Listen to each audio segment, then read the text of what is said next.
Assalamualaikum warahmatullahi wabarakatuh. Selamat siang Bapak Ibu semuanya. Kepada yang terhormat Bapak Kepala SMP Negeri 1 Tunjungan, Bapak Parjo SPD MPD. Yang saya hormati pula Bapak Ibu Guru SMP Negeri 1 Tunjungan. Sebelum kita melakukan acara pada siang hari ini, alangkah baiknya kita memulai acara pada siang hari ini dengan berdoa terlebih dahulu. Berdoa dipersilakan. Selesai. Sebelumnya saya ingin mengucapkan terima kasih kepada Bapak Ibu Guru yang sudah berkenan hadir pada acara diskusi tentang diseminasi modul 1.4 budaya positif, di mana Bapak Ibu sekalian, saya diberi kesempatan untuk mengikuti program pendidikan guru penggerak. Di sini saya mendapat materi pada modul 1.4 ini tentang budaya positif. Adapun diseminasi ini bertujuan untuk pengimbasan budaya positif tentang kebiasaan, tentang hal-hal yang ada di sekolah, di kurikulum Merdeka ini. Seperti itu Bapak Ibu. Selain itu, tugas ini juga menjadi salah satu syarat yang nanti saya akan unggah di modul, tepatnya di LMS, ingatan di Bapak Ibu. Diseminasi modul 1.4 budaya positif. Di sini saya akan menjelaskan apa saja yang terdapat pada modul budaya positif. Kalau kita lihat dari judulnya, budaya positif, ini terdiri dari dua kata Bapak Ibu, budaya dan positif. Kalau dilihat dari satu kata yaitu budaya, budaya artinya itu adalah pembiasaan. Biasanya kita lakukan setiap hari atau sehari-hari. Di mana budaya ini yang kita akan bahas adalah budaya-budaya yang positif. Positif berarti budaya-budaya yang mengarah ke hal-hal yang baik. Di mana budaya positif ini diharapkan kita mampu mengimplementasikan kepada anak didik kita di sekolah sehingga mereka mampu menjadi anggota masyarakat yang diharapkan serta mampu mewujudkan cita-cita mereka sesuai dengan kemampuan dan keahlian mereka masing-masing. Bapak Ibu, sebelum saya melanjutkan materi, ini ada satu kegiatan di mana ini saya meminta bantuan panjenengan sedoyo, yaitu cobalah Anda berarti si A ini diri Anda sendiri, terus ada si B ini seolah-olah saja nonton di Bapak Ibu, seolah-olah Anda itu menggenggam tangan, di tangan Anda itu ada hal yang berharga seperti itu, dan kemudian teman Anda si B ini ingin memaksa Anda untuk membukakan tangan. Bagaimana tindakan Anda? Apa Anda langsung membukakan tangan untuk si B itu tadi, atau Anda tetap memegang erat tangan Anda dan tidak membukanya? Coba. Ya, memegang erat tidak membukanya. Nanti ini menurut Bu Yayu sama Bu Narti seperti itu, nggih. Kalau guru lain ada yang memiliki pendapat yang berbeda. Ini misal ada uang 5 juta di tangan Anda, nggih. Nah, Anda memegang erat-erat ini. Kira-kira ada si B teman Anda berusaha membuka tangan yang Anda kepal. Kira-kira Anda akan membuka atau tidak? Ya, kalau sudah ingin tahu ya dibuka tidak apa-apa. Kalau gimana Ibu? Kalau sudah ingin tahu kan tujuannya belum pasti ingin dibuka. Ya. Kan hanya coba dibukakan memperlihatkan saja. Oh, kalau memperlihatkan saja tidak apa-apa, kalau di bawah Ibu. Kita kan juga tidak tahu. Ya, terima kasih atas pendapat Bapak ya. Jadi kemungkinannya itu bisa membuka dan tetap menutup seperti itu gitu. Jadi kalau kita ingin membuka tangan tersebut, mungkin karena si B tawarannya lebih besar ya, bisa jadi ya, daripada apa yang panjenengan genggam, apa yang Bapak Ibu genggam gitu. Tapi kalau Bapak Ibu tetap menggenggam terus tidak mau membuka, berarti apa? Belum ada yang berani menggoyahkan apa yang Bapak Ibu pertahankan. Seperti itu nih Bapak Ibu. Dari apa Bu? Tadi skema ya, praktek tentang membuka menutup tangan itu bisa kita tarik kesimpulan. Kesimpulannya seperti ini Bapak Ibu. Kita punya kontrol atas diri kita sendiri. Itu tadi. Kalau saya ketemu sama si B, karena si B teman dekat saya, maka saya mau membuka tangan tersebut. Gitu deh. Kalau saya nggak kenal kok sama si B, saya akan terus mengikat tangan saya tersebut. Nah, seperti itu nih Bapak Ibu. Jadi ini yang memegang kontrol itu siapa? Iya, kita sendiri. Jadi siapapun tidak bisa mengontrol diri kita. Yang bisa mengontrol diri kita siapa? Diri kita sendiri. Kalaupun kita akhirnya menuruti kemauan orang lain, itu kita hanya mempersilahkan orang lain. Seperti itu Bu. Berarti dari mana kontrolnya? Dari diri kita sendiri. Bisa dipahami? Yang kedua, teori kontrol. Teori kontrol ini dari Dr. William Glasser ya. Di mana di sini ada beberapa ilusi Bapak Ibu. Ilusi guru mengontrol murid. Kira-kira jangan setuju atau tidak ini. Ilusi guru mengontrol murid. Dari teori tadi Bu, tangan yang di kepala tadi Bapak Ibu, setuju buatan? Ilusi guru itu bisa mengontrol murid. Itu ada salah.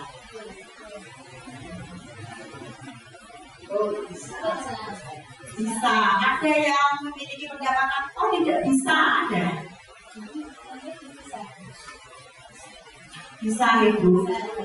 Kalau kita sambungkan dengan teori kontrol William Glasser gitu, ilusi guru mengontrol murid, sebetulnya itu murid dan guru itu tidak bisa dikontrol dengan itu. Yang bisa mengontrol siapa? Dirinya sendiri. Seperti itu. Contoh ya Bapak Ibu, murid, mengapa murid kadang kita suruh ini itu manut? Karena apa? Dia mempersilahkan Bapak Ibu mengontrol dirinya. Seperti konsep tangan tadi loh Bu. Dia mau membuka, berarti dia percaya. Anak didik percaya dengan kita, berarti apa? Dia mempersilahkan gurunya untuk mengontrol dirinya. Tapi sebetulnya kontrol utama itu ada di diri anak sendiri, ada di guru sendiri seperti itu. Nah, tadi ilusi bahwa semua penguatan positif efektif dan bermanfaat. Ketiga, ilusi bahwa kritik dan membuat orang merasa bersalah dapat menguatkan karakter. Nomor 3 ini Bapak Ibu sering menjadi perdebatan. Menurut Bapak Ibu nomor 3 ini pas atau tidak? Kritik dan membuat orang merasa bersalah dapat menguatkan karakter. Salah, Yayu berpendapat salah. Ternyata betul Bapak Ibu. Kritik membuat orang merasa bersalah itu tindakan yang tidak tepat. Karena ketika kita menjumpai orang atau murid yang sedang melakukan kesalahan, itu mereka sedang menjadi pribadi yang gagal karakter Bapak Ibu. Jadi kalau dia mendapatkan kritik, mendapatkan perilaku orang merasa bersalah, maka identitas gagalnya dia akan semakin gagal. Ya kasarannya seperti semakin terpuruk. Seperti itu juga Bapak Ibu. Terus kemudian selanjutnya yang keempat, ilusi bahwa orang dewasa memiliki hak untuk memaksa. Setuju apa enggak Bapak Ibu? Tidak setuju. Kembali lagi ya Bu. kita tidak bisa mengontrol orang lain.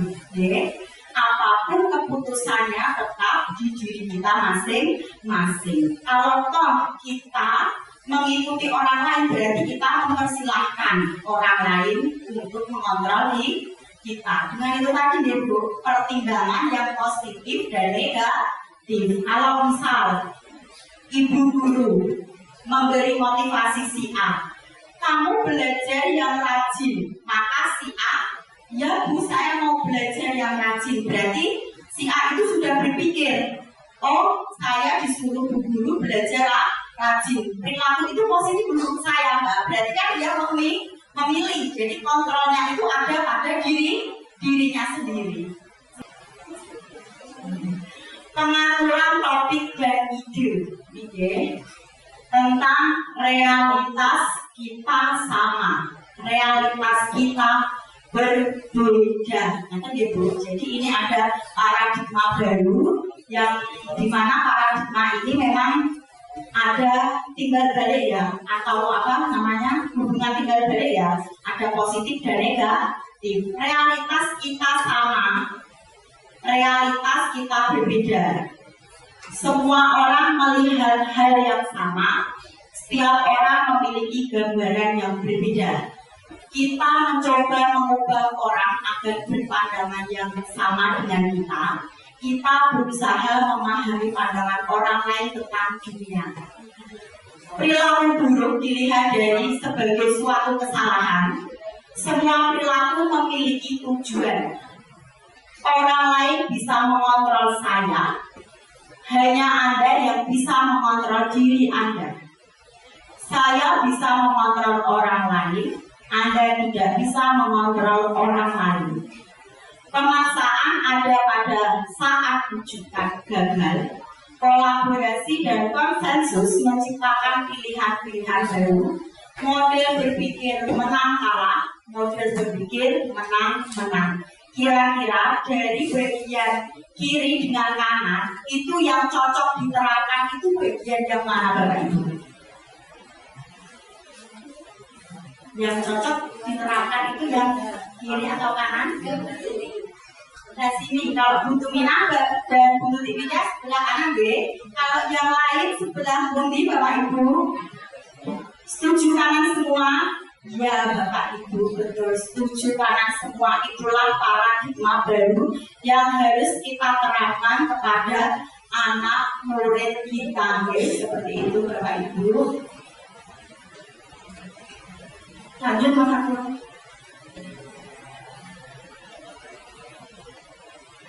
Ini materi yang akan saya sampaikan tentang disiplin positif dan nilai kebajikan. Kamu pilih yang mana? Itu ditanya di Bapak Ibu. Ada ibu guru cantik yang bertanya, kamu pilih yang mana? Patuh atau sadar? Kira-kira Bapak Ibu pilih yang mana? Pak Pandi pilih patuh, ibu bapak lain pilih apa? Sadar. Berarti 1 banding banyak begini.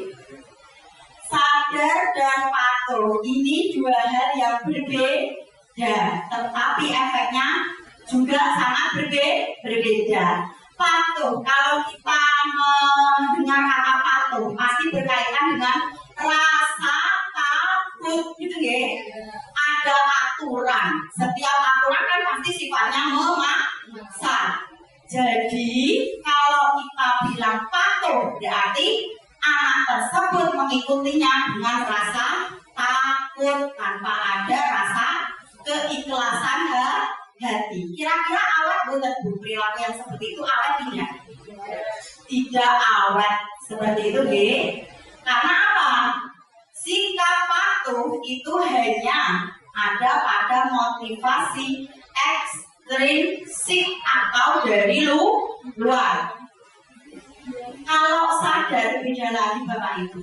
Namanya sadar berarti kan secara otomatis dia sadar melakukan tindakan tanpa takut ada sanksi penghukum seperti itu Bapak Ibu. Jadi kalau sadar ini nanti implementasinya ada pada siapa? Motivasi intrinsik yang yang berasal dari mana? Dari dalam diri siswa. Nah, dari itu Bapak Ibu, ini PR kita bersama-sama agar mampu menciptakan kesadaran bagi siswa-siswi kita. Seperti itu Bapak Ibu, kita mulai bergeser dari kata patuh gitu pakainya sekarang kata apa Bu? Sadar, seperti itu. Lanjut Mas Agung.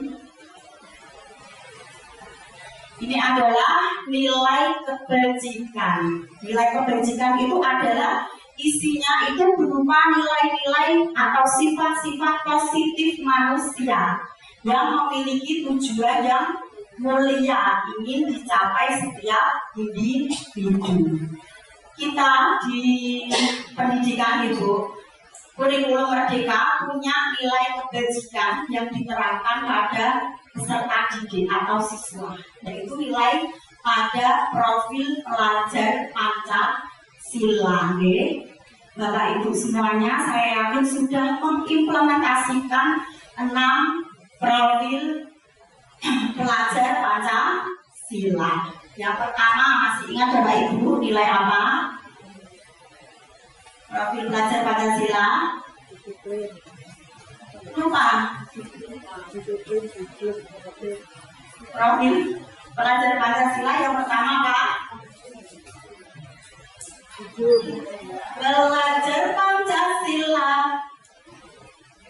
beriman dan bertakwa pada Tuhan yang esa, berakhlak mulia, berkebinekaan global, gotong royong mandiri, kreatif dan bernalar kritis. Kalau pakai nyanyi otomatis hafal Bapak Ibu, tapi nggak penting bukan hafal, yang penting diterapkan. Saya ini juga sudah yakin untuk SMP Negeri 1 Tunjungan sudah mengimplementasikan tentang nilai kebajikan yang sudah ada pada profil pelajar Pancasila.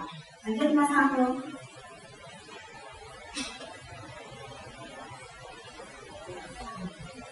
Tentang 3 motivasi perilaku manusia.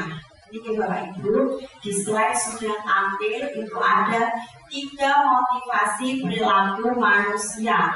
Jadi setiap tindakan kita, setiap perbuatan kita itu semuanya ada tujuannya. Tidak mungkin kita bertindak berperilaku tapi tanpa tujuan. Yang pertama, untuk mendapatkan imbalan atau penghargaan dari orang lain. Pernahkah Bapak Ibu melakukan hal tersebut? Saya yakin pernah. Ibu. Semua orang kadang kan memiliki motivasi yang macam-macam ya Bapak Ibu, terutama ini. Biasanya ini sering sekali Bapak Ibu terapkan untuk anak-anak. Alasannya untuk apa Bu? Menambah motivasi ya. Menambah kompetisi anak. Jadi anak yang pandai itu dikasih imbalan. Mantan itu cocok betul Bu. Jadi nanti di slide berikutnya ada, nanti saya bahas tentang pemberian hadiah atau penghargaan kepada orang lain. Motivasi yang kedua adalah untuk menjadi orang yang mereka inginkan dan menghargai diri sendiri dengan nilai-nilai yang mereka percaya. Yang ketiga, untuk menghindari ketidaknyamanan atau hukuman. Nah, yang ketiga ini sering sekali Bapak Ibu ditemui pada anak-anak kita saat ini, yaitu untuk menghindari ketidaknyamanan atau hukuman. Ini kan biasanya kita punya aturan, kalau aturan kan anak ada punya prinsip, aturan itu loh untuk dilanggar, seperti itu. Ada aturan dipakai apa ya untuk dilanggar? Nah, ini adalah motivasi anak yang ketiga, untuk menghindari ketidaknyamanan atau hukuman. Bisa dengan berbagai cara mereka menghindari agar tidak menerima hukuman. Jadi dia berperilaku Kalau ada guru tertentu saja dia berperilaku baik karena itu tadi takut karena dihukum. Pernah tentunya Bapak Ibu menemui anak seperti ini, Nah, lanjut Mas. Identitas gagal, identitas berhasil atau sukses. Silakan Bapak Ibu dibaca dulu ya.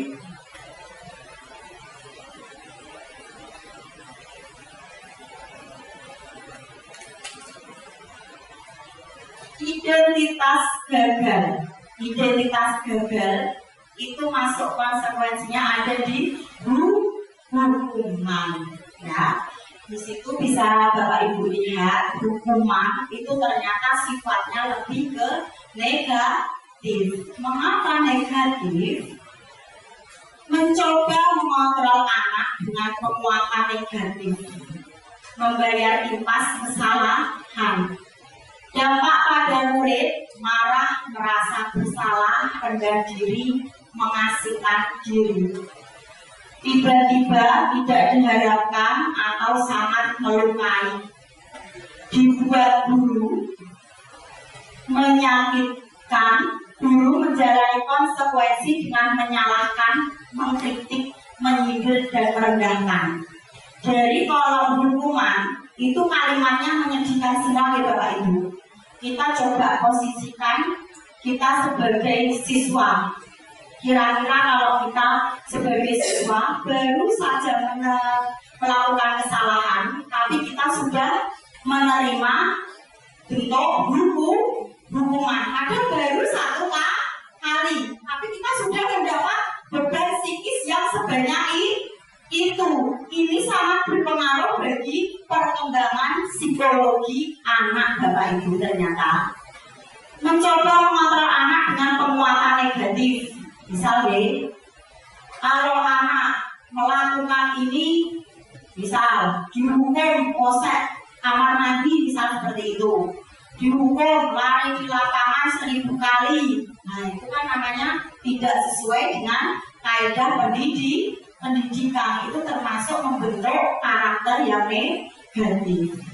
Yang kedua, dampak murid marah, jelas ini. Marah, merasa bersalah, rendah diri, mengasihkan diri.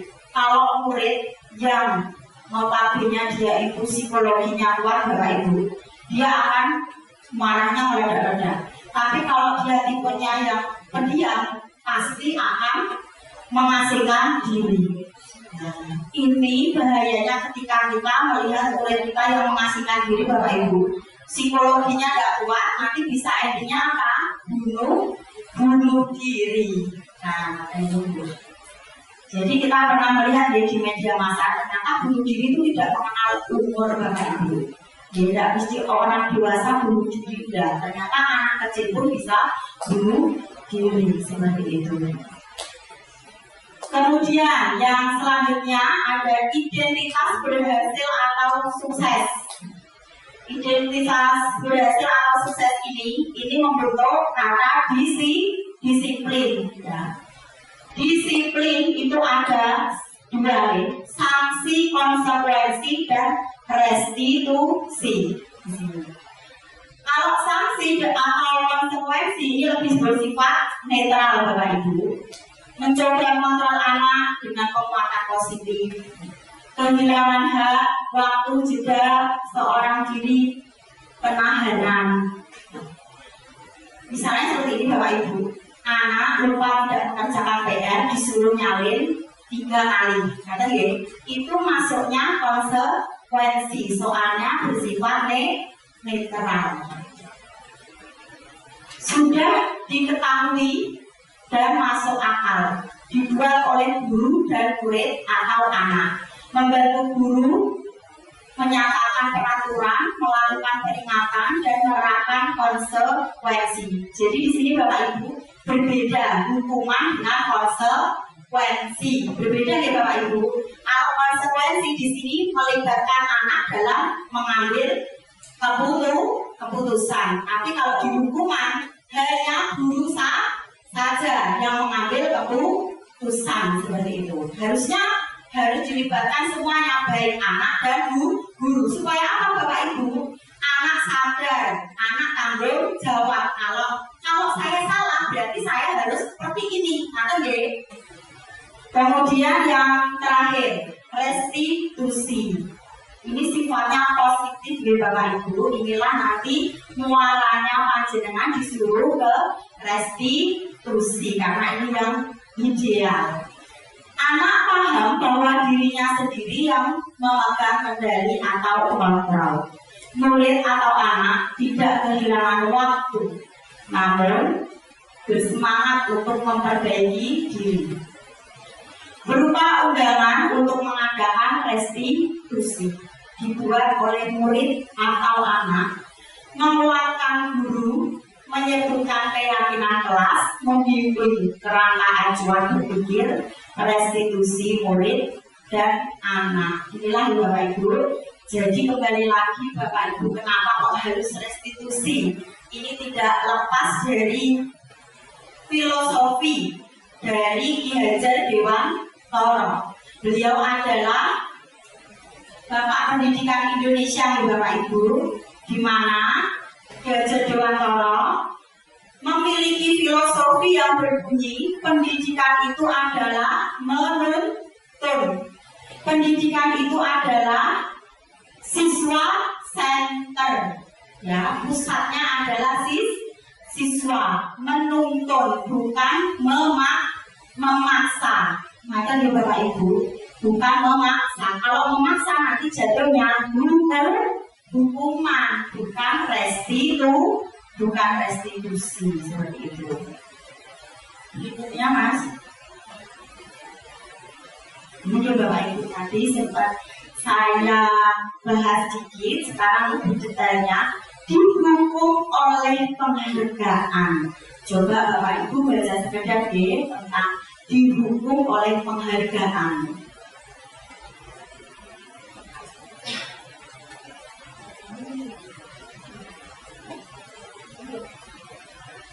Sampun Bapak Ibu, jadi penghargaan. Biasanya Bapak Ibu kalau memberikan penghargaan kepada anak itu berupa apa? Barang ya. Kalau untuknya khusus itu barang. Kalau Bapak Ibu lain ada berupa apa? Pujian. Bu Eri, terima kasih. Pujian. Bu Tumina aplaus, dikasih tepuk tangan. Tapi Bu, ternyata anak itu kalau jenengan kasih penghargaan malah dihukum Bapak Ibu. Kok bisa dihukum? Ya? Saat kita berulang kali menjanjikan hadiah kepada anak-anak agar berperilaku bertanggung jawab, atau kepada seorang murid agar mempelajari sesuatu yang baru, atau kepada seorang karyawan agar melakukan pekerjaan yang berkualitas, kita sedang berasumsi mereka tidak dapat melakukannya atau mereka tidak akan memilih untuk melakukannya. Jadi di sini kalau bisa Bapak Ibu menerapkan penghargaan pada anak itu akan menjadi motivasi hadiah, imbalan. Repotnya kalau panjenengan sudah tidak hadir, tidak ada imbalan lagi. Anak nanti perilakunya seperti apa Bapak Ibu? Kembali ke mode normal, kembali alias seenaknya sendiri karena sudah tidak ada imbalan. Ini tadi ya Bu yang saya bahas, motivasi dari luar atau ekstrinsik. Yang penting apa? Motivasi dari dalam. Inilah Bapak Ibu alasannya mengapa penghargaan bisa menghukum. Dulu saya pernah mengikuti IHT dulu di Dinas Pendidikan dulu, itu juga diterangkan tentang nggak boleh loh kurikulum sekarang memberikan hadiah kepada murid. Saya sebelum masuk guru gerak itu merasa tidak setuju. Kenapa? Penghargaan yang membuat anak semangat. Kok nggak boleh? Setelah saya mengikuti pendidikan guru gerak, saya baru tahu Bapak Ibu alasannya seperti ini. Nah Nah, tadi Bapak Ibu, ternyata penghargaan itu berbahaya bagi seorang anak. Nah, tadi kalau ada yang memberikan imbalan, maka anak-anak akan kembali seperti semula tanpa ada aturan yang membatasi seperti itu. Maka mas selanjutnya, kebutuhan dasar manusia. Manusia itu memiliki kebutuhan di Bapak Ibu. Kebutuhannya banyak sekali. Ada tentang penguasaan, kasih sayang, dan rasa diterima, kebebasan, kesenangan. Jadi ini nanti akan berpengaruh pada perilaku anak. Bapak Ibu pasti pernah melihat anak, misalnya Bapak Ibu drama di kelas, nangis sendiri, katanya Bapak Ibu, kenapa anak tersebut kok seperti itu? Itu bisa karena beberapa dia ingin mencukupi kebutuhan dasarnya. Bisa jadi di rumah, mohon maaf Bapak Ibu, dia bisa jadi anak yang broken home, di rumah ya dapat perhatian dari orang tua. Di sekolah kesempatan mereka ingin cari perhatian dari Bapak Ibu. Berarti yang ingin dipenuhinya apa? Kebutuhan akan kasih sayang dan rasa diterima. Seperti itu Bapak Ibu. Terus kita jangan mengejar sesuatu tanpa menelisik lebih dalam mengapa seseorang bertindak seperti itu. Apa sebabnya? Karena lagi murid kita berbeda-beda karakternya.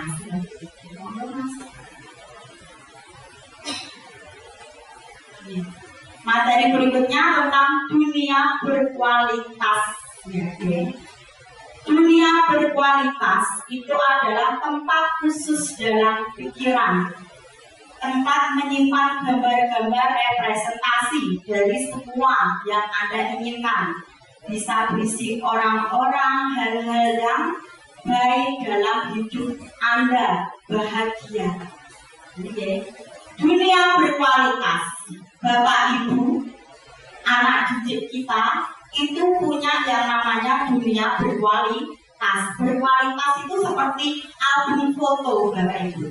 Jadi dia menyimpan memori-memori yang baik untuk disimpan. Dan itu bisa dibuka lagi. Namanya memori kan biasanya tidak pernah hilang ya.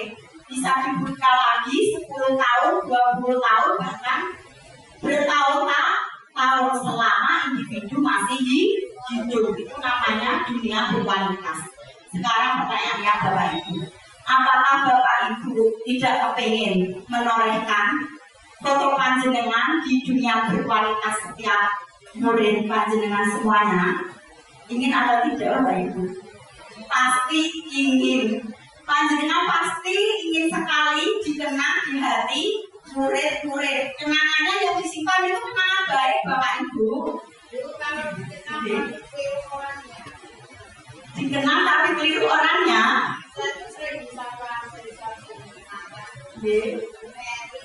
Bu Eri.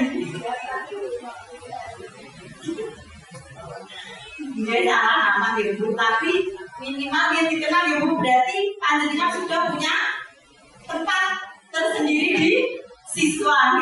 Saya yakin Bapak Ibu guru SMP Negeri 1 Tunjungan pasti dikenang semua murid karena jasa-jasa panjenengan semuanya nih Bapak Ibu. Lanjut Mas.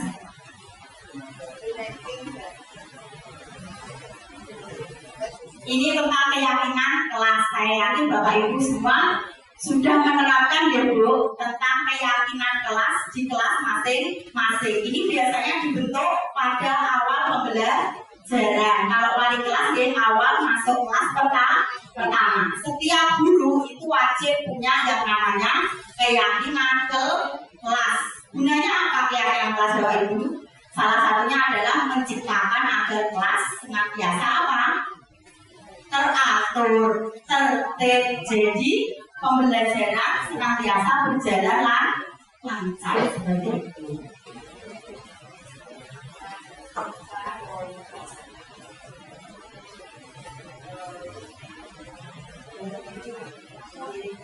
Sekarang waktunya sesi melihat videonya Bapak Ibu.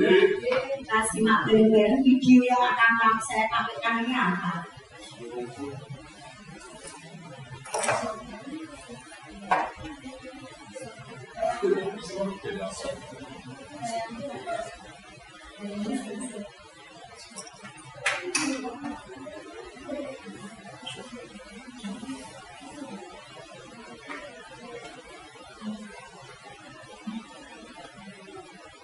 Mohon Bapak Ibu disimak dulu ya.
Dari lagi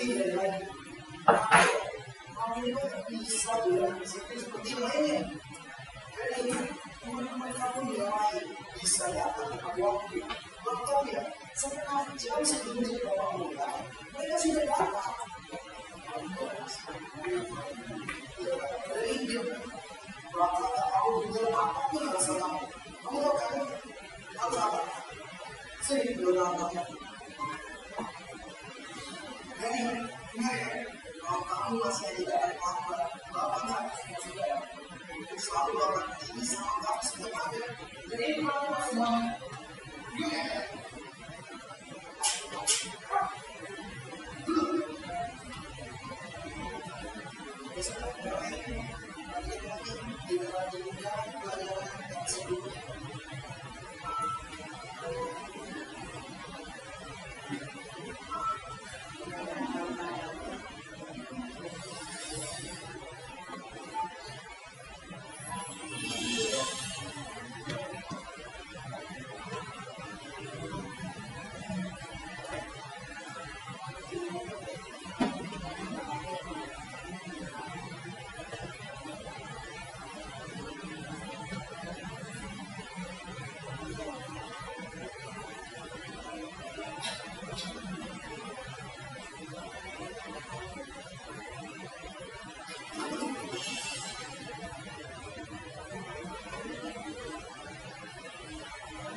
Jadi kamu lagi kalau lagi kamu tidak kapok ya kalau kasih dua kamu masuk siang loh kok bisa sampai kalau seperti ini capek tadi langsung sini kamu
Dani, maafkan Bapak ya, karena Bapak sudah berasa kabur sama kamu dan tidak mau mendengarkan sedikit pun penjelasan dari kamu.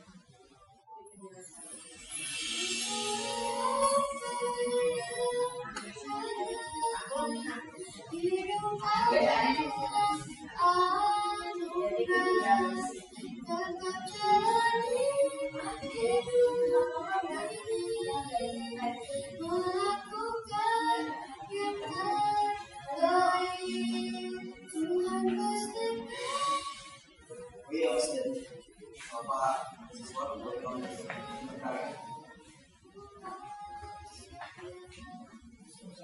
Ini Bapak ada hadiah kecil, tidak seberapa buat kamu.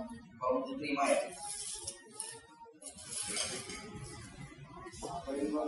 Ayo, dibuka aja. Kamu lihat aja sendiri. Bapak yakin kamu pasti suka.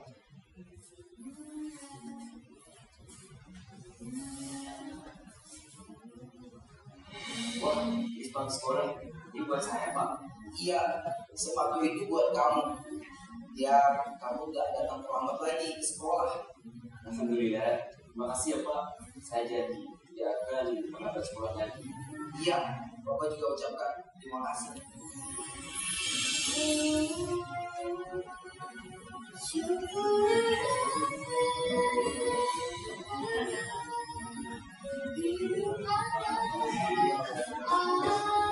Bapak Ibu, bagaimana perasaan Bapak Ibu setelah melihat video tersebut? Mohon maaf Bapak Ibu, tadi saya tidak menyimak, soalnya saya pernah ini sudah menyimak bersama fasilitator saya di Zoom. Saya menangis Bapak Ibu, makanya saya tidak berani melihat lagi seperti itu, nggih. Ternyata anak itu memiliki latar belakang yang berbeda-beda Bapak Ibu, yang kita semua tidak mengetahui, karena tidak semua anak itu mau bercerita jujur, betul sekali Bu Nati. Tidak mau bercerita jujur, dia harus menutupi. Untuk apa? Untuk tadi ada beberapa hal mungkin itu rahasia dia agar tidak merepotkan pihak sekolah, pihak guru, seperti itu ya. Jadi kembali lagi Bapak Ibu, setiap tindakan anak itu pasti ada motivasi, ada alasan. Jadi kita harus membedakan Bapak Ibu, anak tersebut betul-betul karena ada masalah tertentu atau memang malas. Jangan disamaratakan Bapak Ibu. Kalau kita misal karakter Bapak Ibu yang galak, misalnya Bu, arogan, jangan semuanya. Bisa jadi anak itu hilaf Bapak Ibu. Kita jangan menyamaratakan semua. Seperti itu ya. Bisa jadi putra-putri kita di belakang ada yang seperti Dani, bergantian seragam dengan adiknya. Dani pun juga memiliki rasa penolong yang tinggi. Sudah tahu tadi terlambat di Bapak Ibu, tapi masih sempat-sempatnya membantu. Seperti itu. Lanjut Mas. Ini ya. 5 posisi kontrol. 5 posisi kontrol ini itu termuat pada konsep segitiga restitusi. Tentunya Bapak Ibu sudah pernah mendapatkan materi ini di MGMP ya Bapak Ibu, pembiasaan budaya positif. 5 posisi kontrol itu ada penghukum, pembuat rasa bersalah, teman, pemantau, dan manajerial. Kalau dilihat dari video dari tadi, itu Bapak guru ya, Bapak gurunya itu masuk dalam posisi kontrol apa Bapak Ibu? Rasa bersalah. Pembuat rasa bersalah, penghukum dan penghukum. Ada yang membuat rasa bersalah. Kita bahas satu persatu ya Bapak Ibu. Lanjut Mas Agung. Nih, kalau posisi penghukum seperti ini Bu. Nada suara tinggi, bahasa tubuh, mata melotot, dan jari menunjuk-nunjuk, menghardik. Konsekuensi Bapak Ibu ketika panjenengan menggunakan posisi penghukum untuk anak yang bermasalah, nanti anak akan marah, dendam, agresif, bahkan dia pastinya pernah apa? Melakukan yang lebih buruk lagi kalau kita memakai posisi kontrol penghukum. Tentunya Bapak Ibu dan saya pernah melakukan ini Bapak Ibu. Saya yakin semua guru pernah melakukan penghukum entah karena bawaan jengkel sama salah satu anak. Tapi kembali lagi nih Bapak Ibu, kita perlu memperhatikan konsekuensi yang akan diterima anak. Yang kedua, Mas Agung, membuat rasa bersalah. Membuat murid merasa bersalah atas kesalahannya. Guru dapat melakukan hal ini dengan cara menasihati, dengan membuat murid merenungkan kesalahannya. Tadi sepertinya tidak terlihat apa buatan butik Pak gurunya Dani. Tidak hanya statusnya penghukum, marah, memukul, menghina. Jangan contoh anak seperti Dani seperti itu Itu namanya kan kita tidak tahu dari 20 tahun yang akan datang akan seperti apa. Kita tidak tahu Bapak Ibu, garis hidup rezeki itu kan Allah yang tahu. Seperti itu. Kalau membuat rasa bersalah itu kita seolah-olah gini, biasanya kita itu bicaranya lebih halus, tetapi perkataan kita itu membuat anak merasa bersalah. Contohnya seperti ini, anak ramai ayo nak diam, jangan ramai sendiri. Kalau kamu nggak diam nanti saya dimarahin kepala sekolah. Kalau kamu nilainya jelek nanti saya dimarahin kepala sekolah. Kamu mau ibu dipecat dan bisa seperti itu. Itu namanya membuat rasa bersalah.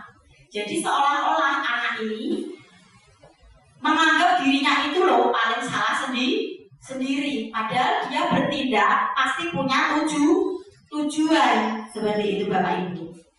Lanjut Mas Agung. Posisi kontrol teman.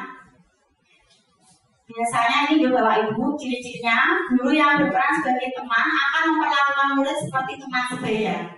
Guru akan berusaha untuk dekat dengan murid dan memahami masalah-masalah yang mereka hadapi. Guru sering mengobrol dengan murid di luar jam pelajaran. Guru ikut bermain dengan murid saat istirahat. Guru membantu murid memecahkan masalah-masalah pribadi. Biasanya tipe-tipe yang ini juga sama seperti membuat rasa besar tadi, ya Bu, nadanya biasanya halus, dialognya itu juga friendly, seperti itu, seperti bersama teman-teman, ya Bu. Biasanya ini juga tujuannya akan menciptakan murid yang positif. Tapi kelemahannya ada buat Bapak Ibu. Kalau posisi kontrol teman ini ada, ya. Negatifnya ada. Kenapa Pak Adi? Betul sekali Pak Adi. Kalau posisi kontrol teman Bapak Ibu terapkan, ya memang bagus ya Bu, pendekatan muridnya bagus. Tapi kalau terlalu sering sekali, maka guru akan biasanya kehilangan wibawa. Nah, ini posisi yang terakhir, posisi kontrol manajer. Guru yang berperan sebagai manajer akan mengelola kelas dengan cara efektif dan efisien. Bapak Ibu semua, posisi kontrol manajer inilah posisi yang diharapkan Bapak Ibu guru bisa mencontoh dalam posisi manajer ini, di mana di sini guru melibatkan murid dalam pembuatan suatu keputusan, termasuk keputusan keyakinan kelas dan keputusan konsekuensi, bukan hukuman ya Bapak Ibu, tapi konsekuensi. Oke, misal Bapak Ibu sedang mengajar, kemudian anaknya tidak mengerjakan tugas, Bapak Ibu harus tanya dulu mengapa tidak mengerjakan tugas, tidak langsung memberikan hukuman. Kamu tidak mengerjakan tugas matematika, lari di lapangan 100 kali, bukan seperti itu Bapak Ibu. Itu bukan pendidikan seperti itu. Tadi tentang 5 posisi kontrol B, sekarang tentang segitiga restitusi. Bapak Ibu sekalian, sebelum saya menjelaskan lebih detail tentang segitiga restitusi, Bapak Ibu pernah mendengar kata segitiga restitusi atau belum sebelumnya? Sudah pernah ya, pada waktu pertemuan MGMP sering dibahas ini segitiga restitusi. Segitiga itu apa Pak? Di sini nih Pak. Iya. Ada 3 deh, 3 bagian. Di mana segitiga restitusi ini nantinya bisa dipakai panduan Bapak Ibu dalam penyelesaian masalah siswa. Restitusi, proses menciptakan kondisi bagi peserta didik untuk memperbaiki kesalahan mereka sehingga mereka bisa kembali kepada kelompok mereka dengan karakter yang lebih kuat seperti itu. Jadi ketika siswa melanggar aturan berarti dia sedang menjadi siswa yang sedang mengalami karakter yang salah Bapak Ibu. Makanya kalau kita tekan dia akan menjadi super gagal seperti itu. Yang baiknya gimana? Kita pakai apa? Segitiga restitusi dalam penyelesaian masalah. Karena apa? Itu akan memperbaiki karakter mereka yang gagal menjadi karakter mereka yang baik, sehingga mereka mampu kembali ke kelompok mereka lagi seperti itu. Monggo Mas Aku. Ini dalam segitiga restitusi. Saya bacakan ya. Segitiga restitusi itu ada bagian 3 ini ya Bapak Ibu. Ada gambarnya.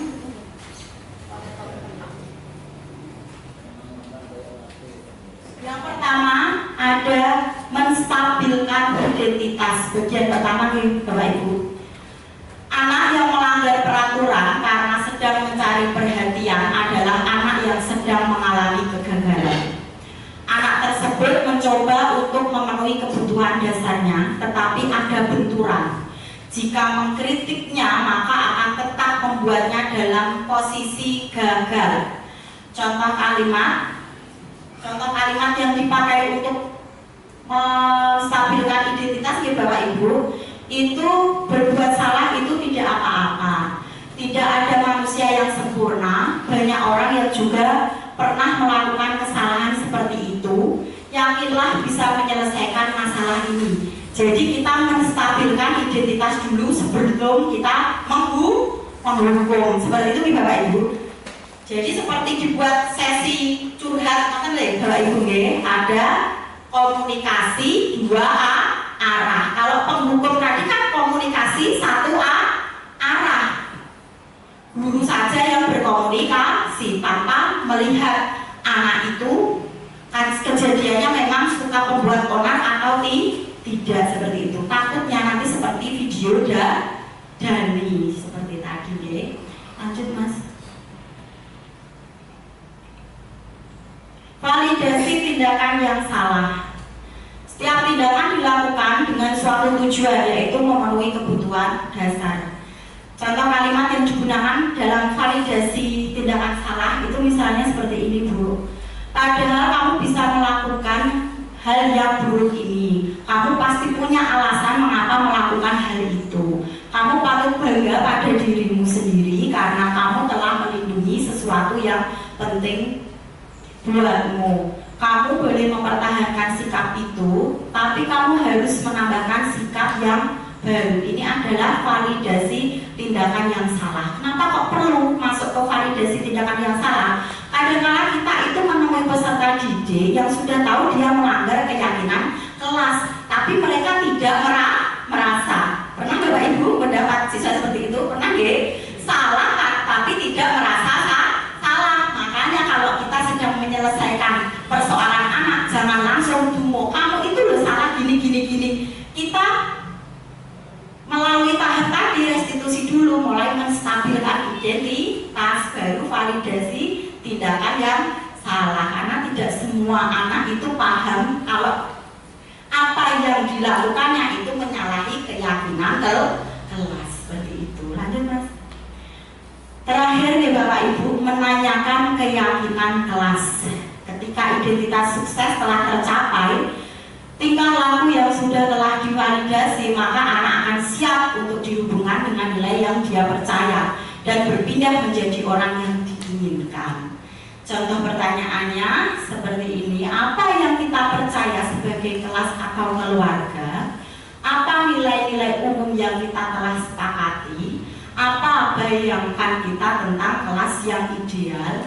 Kamu mau jadi orang seperti apa? Nanti ya Bapak Ibu, jadi baru mengarah secara tidak langsung itu mengarah ke tindakanmu ini loh orang cocok karo keyakinan kelas. Kudune kowe kepiye? Seperti itu ya Bapak Ibu. Harusnya kamu gimana? Kamu maunya apa? Jadi seperti ada apa komunikasi. Misal ada siswa yang terlambat ya Bapak Ibu, kita nggak langsung kudune tanganmu ke esok dan lain sebagainya. Jangan seperti itu dulu. Paham ya Bapak Ibu? Langsung alurnya dulu. Nanti kalau anak, ya Bu, saya tahu saya terlambat itu salah. Lanjut ke keyakinan kelasnya ya Bapak Ibu. Diingatkan, kamu melanggar apa? Aturan apa? Keyakinan kelas apa? Ya kurang disiplin. Itu baik nggak bagi kehidupanmu? Tidak. Kamu kalau terus tidak disiplin seperti ini, nanti kamu akan jadi seperti apa? Nah, seperti itu Bapak Ibu. Apa yang harus kamu perbuat? Saya harus bangun lebih pagi lagi Bu, nyetel alarm. Atau kadang ada siswa yang nyun sewu Bapak Ibu, di rumah dia punya adik banyak, ibunya membuka toko di rumah, dia terlambat sekolah karena tadi masih mengurusi adiknya seperti itu. Tapi ada yang memang terlambat gara-gara alas. Makanya siswa kita itu beragam, punya karakter yang berbeda. Lanjut Mas. Nah, ini adalah video dari saya Bapak Ibu waktu penerapan segitiga restitusi dengan kelas 7C. Ini ada satu buah kasus ya Bapak Ibu. Coba kita analisis. Ini Ibu Eni ya Bu, dan muridnya Natali dan Vivi ya. Kira-kira Ibu Eni ini menggunakan posisi kontrol yang apa? Ibu Santi itu menggunakan posisi kontrol manajerial. Beliau sudah mempraktekkan konsep segitiga restitusi, yaitu menstabilkan identitas, validasi tindakan yang salah, dan menanyakan keyakinan kelas. Validasi tindakan yang salah Ibu Santi mengkonfirmasi kepada Fitri dan Natali terkait laporan Bu Eni tentang perilaku mereka selama pelajaran berlangsung. Bu Santi mampu memahami maksud perbuatan Fitri dan Natali. Kemudian proses yang terakhir yang dilakukan Ibu Santi, Bu Santi menanyakan keyakinan kelas pada Fitri dan Natali tentang nilai-nilai kelas yang mereka percayai dan inginkan. Kemudian ini ada kasus dua ya Bapak Ibu, mengingat waktunya sudah mulai habis, langsung saja saya bahas ya. Dalam kasus tadi ya, sikap posisi apakah yang diambil oleh Bapak Lukman, jelaskan apakah indikatornya. Kemudian soal kedua, nilai kebajikan apa yang ditunjukkan oleh peraturan harus berwarna putih sepatu, harus berwarna hitam sepatunya. Dalam kasus tadi ya Bapak Ibu, ternyata Pak Lukman itu menggunakan posisi penghukum. Tadi dilihat indikator penghukum dari kata yang dilontarkan oleh Bapak Lukman. Ya sudah, kamu sudah melanggar peraturan sekolah, kamu salah, sudah terlambat, salah warna sepatu pula. Segera buka sepatumu kalau tidak bisa menggunakan warna sepatu sesuai peraturan. Tidak, kamu sudah melanggar peraturan sekolah. Ya, itu lagi Bu ya. Nah, di situ adalah indikator bahwa Pak Lukman tadi menggunakan posisi penghukum. Beliau tidak menanyakan muridnya kenapa kok sepatunya warna hitam, putih, karena putih. Mengapa? Kan bisa jadi muridnya itu tadi di rumah itu sedang melakukan apa, sedang mengalami apa, tidak bisa dijelaskan langsung dijatuhi hukuman. Pokoknya tidak sesuai ya langsung dijatuhi hukuman tanpa tahu konsekuensinya. Lanjut Mas.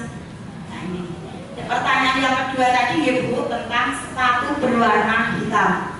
Nilai kebajikan, ternyata anak mengapa kok keyakinan kelas kita menggunakan sepatu warna hitam, karena alasannya ini tadi ya Bapak Ibu. Yang pertama, tidak membedakan status sosial semua siswa. Jadi dengan adanya sepatu berwarna hitam dan sama, jadi kita tidak bisa membuat siswa itu saling bersaing. Kan siswa kita dari latar belakang keluarga yang berbeda-beda gitu. Jadi terlihat sama, tidak berbeda-beda menurut kelas sosialnya masing-masing. Yang kedua, melatih kedisiplinan. Yang ketiga, kerapian. Itulah tadi ya Bapak Ibu tentang sepatu warna hitam. Sampai sini ada yang ditanyakan atau sudah jelas Bapak Ibu? Jelas ya Bapak Ibu. Refleksi dari pemaparan modul 1.4 tentang budaya positif. Kira-kira ada yang mau mewakili enggak Bapak Ibu untuk mengungkapkan refleksi pembelajaran pada siang ini? Tidak ada Bapak Ibu? Ya sudah, saya wakili refleksinya ke Bapak Ibu, di mana kita guru itu layaknya juga sebagai pembelajar, pendidik dan pembelajar. Kita mendidik murid, kita juga wajib belajar, karena kita tahu setiap zaman itu berbeda. Kita wajib mengikuti perkembangan zaman. Karakter siswa kita juga setiap tahunnya itu berbeda-beda, tidak bisa kita samaratakan. Kembali lagi Bapak Ibu, setelah mengikuti paparan materi tentang segitiga restitusi, harapan saya dan panjenengan bisa belajar kembali tentang cara-cara memecahkan masalah masalah anak. Kembali lagi ke Bapak Ibu, kita pendidikan tentang apa? Menuntun anak. Gitu ya Bapak Ibu. Menuntun anak. Anak itu berbeda. Siswa center, memenuhi kebutuhan anak yang dibutuhkan apa. Kemarin kita sudah mempelajari tentang pengertian komunitas. Sekarang kita akan lanjut ke peran komunitas. Sebelum kita mempelajari tentang peran komunitas, kita perlu tahu dulu ya, kita mengulas materi tentang komunitas itu apa. Coba Bu Nani pengen tanya si Nadia. Komunitas apa sih? Saya tidak tahu, saya tidak membawa buku. Loh, kenapa kamu tidak membawa buku? Karena saya sudah sering tidak membawa buku. Oh ya sudah, nanti setelah pembelajaran ini, setelah istirahat ya, kamu menemui Bu Nani di ruangannya Bu Nani ya. Ya. Assalamualaikum. Waalaikumsalam. Nadia, sebetulnya apakah kamu sudah mengetahui mengapa kamu kembali lagi ke sini? Iya Bu, saya tahu karena saya tidak membawa buku saat KBR. Dengan lihat, kamu akhir-akhir ini itu sering sekali tidak konsentrasi ya pada saat KBR. Dengan lihat juga, kamu sering sekali terlambat dalam mengerjakan tugas. Apakah betul seperti itu Nadia? Iya Bu, betul. Saya sering terlambat mengerjakan tugas dan lupa membawa buku. Oh, jadi seperti itu. Baiklah, jadi seperti itu. Setiap orang itu pasti pernah melakukan salah. Pasti juga pernah melakukan kegiatan apa yang mereka tidak inginkan. Tapi di sini Mary mengarahkan kamu tidak untuk mengetahui atau memperlihatkan kamu itu salah atau benar. Tapi di sini kita akan mencari solusi, mencari jalan bagaimana cara memperbaiki kesalahan yang saat ini kamu lakukan. Nabila, kamu melakukan tindakan ini, tentunya kamu punya alasan tidak? Iya Bu, saya punya alasan karena akhir-akhir ini saya membantu ibu mengurus toko dan mengasuh adik-ibu. Sehingga setiap malam saya kecapean, tertidur dan lupa untuk mengerjakan PR dan menjaga buku pelajaran. Baik, seperti itu ya alasan kamu. Wajar sekali ya, pekerjaan rumah yang banyak dan juga pekerjaan PR yang di sekolah yang banyak membuat kamu makin kesulitan untuk melakukan pekerjaan mana yang harus kamu dahulukan. Nah, sekarang kita coba lagi ya, lihat tindakanmu tadi. Kira-kira tindakanmu tadi mengumpulkan tugas tidak sesuai dengan waktunya, kemudian tidak membawa buku pada saat jam pelajaran, itu kira-kira melanggar kesepakatan kelas atau keyakinan kelas yang sudah kita buat tidak? Iya Bu. Nah, kira-kira keyakinan kelas apa yang kamu tidak lakukan? Disiplin Bu. Sekali, ya, kamu kurang disiplin ya. Kemudian bagaimana Nadia cara kamu agar kedisiplinan kamu itu meningkat? Saya akan menjaga siswa saya. Setelah nanti pulang sekolah, saya akan melakukan untuk menjadwal pelajaran dan untuk mengerjakan PR. Dimana alternatif yang kamu tawarkan itu sudah sesuai ya, dan kamu itu meyakini ya dengan sadar bahwa perilaku disiplin mampu mengubah diri kamu yang sekarang ini. Baik, sekarang menjadi ingin tahu, kira-kira mulai kapan kamu akan mulai berperilaku yang baru atau berperilaku disiplin? Dia nanti setelah pulang sekolah. Baik, Nadia, Nani yakin kamu akan bisa melakukan kebiasaan baru yaitu disiplin ya. Dimana kebiasaan baru ini mampu membuat kamu menjadi pribadi yang baik lagi sesuai dengan keyakinan kelas yang kita yakini. Terus semangat ya Dek ya, Bu Nani yakin kamu bisa berperilaku yang baik. Terima kasih. Waalaikumsalam. Silakan duduk Riki. Riki, sebelum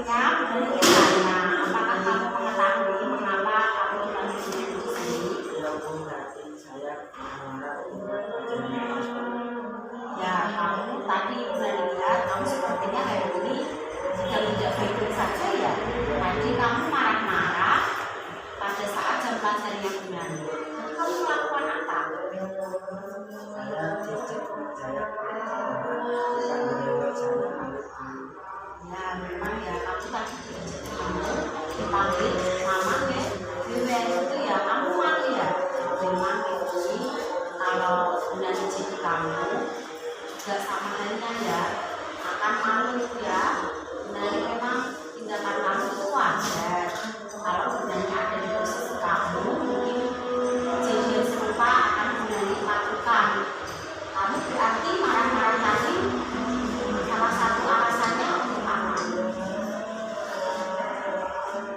Mempertahankan itu ya harga diri kamu ya. Ya karena apa? Ejekan BW itu artinya apa sih? Ya, konotasinya negatif ya. Kemudian nanti tanya pada kamu saat menang tema, dan itu ingin mengetahui, ingin tahu siapa yang salah, mana yang salah. Tapi di sini dari ingin sama-sama menemukan solusi bersama kamu ya, agar kamu bisa menjadi lebih baik lagi seperti itu ya. Kemudian dari ingin ditanya, kira-kira tindakan yang kamu lakukan itu apa salahnya? Mengapa salah?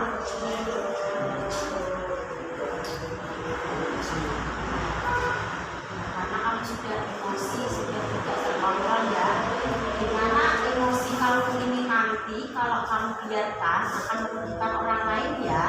Nah sekarang coba diingat-ingatkan. Kira-kira kegiatan atau perilaku kamu tadi itu sesuai dengan keyakinan kelas yang kita buat tidak? Ya, keyakinan kelas apa yang tidak sesuai menurutmu?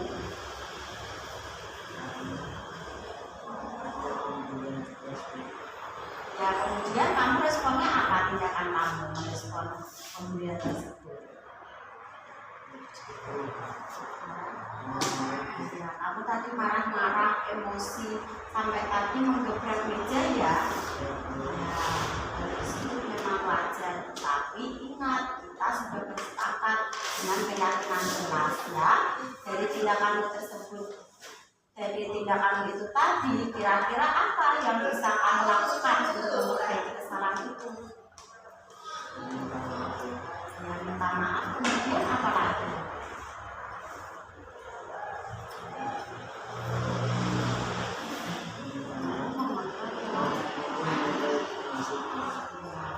Mengontrol emosi baik. Sekali Rifki, di mana mengontrol emosi itu akan menumbuhkan kesabaran pada dirimu sendiri ya. Jadi ketika kamu dipancing teman kamu dengan membuli kamu dengan julukan gue, kamu akan lebih sabar gitu ya Dek ya. Kira-kira kamu akan memulai untuk menahan emosi, untuk berperilaku positif, menghargai orang lain, itu kamu akan mulai kapan? Ya, mulai saat ini ya, kamu mulai membiasakan diri mengontrol emosi agar kedepannya lebih baik. Dan nanti yakin setelah ini kamu akan menjadi pribadi yang lebih sabar lagi ya, lebih menghargai situasi dan menghargai orang lain. Terima kasih Rifki, terus semangat belajar ya.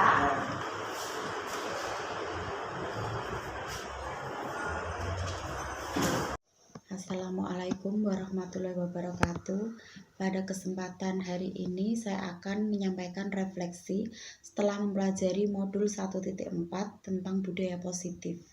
Pada modul kali ini saya mendapatkan banyak pengetahuan dan pemahaman baru yang saya yakin hal tersebut akan bermanfaat bagi saya dan murid-murid saya.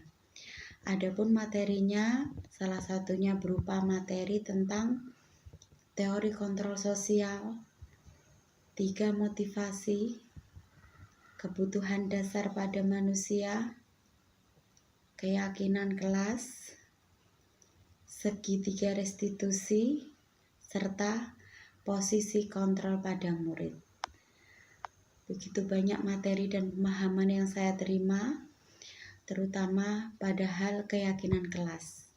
Di sini saya belajar dengan cara-cara untuk merumuskan keyakinan kelas, di mana saya dan guru-guru di sekolahan saya akan menerapkan pembuatan keyakinan kelas. Ini bisa kami mulai terapkan secepatnya karena ini sudah masuk pada tahun ajaran baru. Pertama kali kita bertemu dengan murid, insya Allah kita akan merumuskan keyakinan kelas, baik kita sebagai guru mapel maupun sebagai wali kelas. Hal yang kedua mengenai penerapan segitiga restitusi. Ini akan saya dan teman-teman rekan guru lainnya terapkan dalam hal penyelesaian masalah pada murid. Hal tersebut sangat perlu bagi kami karena apa? Dalam penyelesaian murid, kita akan berkolaborasi dengan murid sehingga membantu atau meningkatkan rasa kepercayaan diri murid terhadap pembuatan keputusan.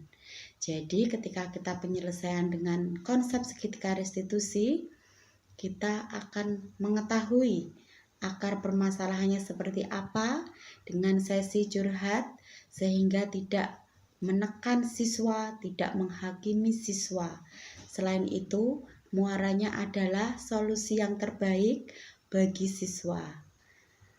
Saya kira cukup refleksi dari saya. Saya akhiri sekian. Wassalamualaikum warahmatullahi wabarakatuh.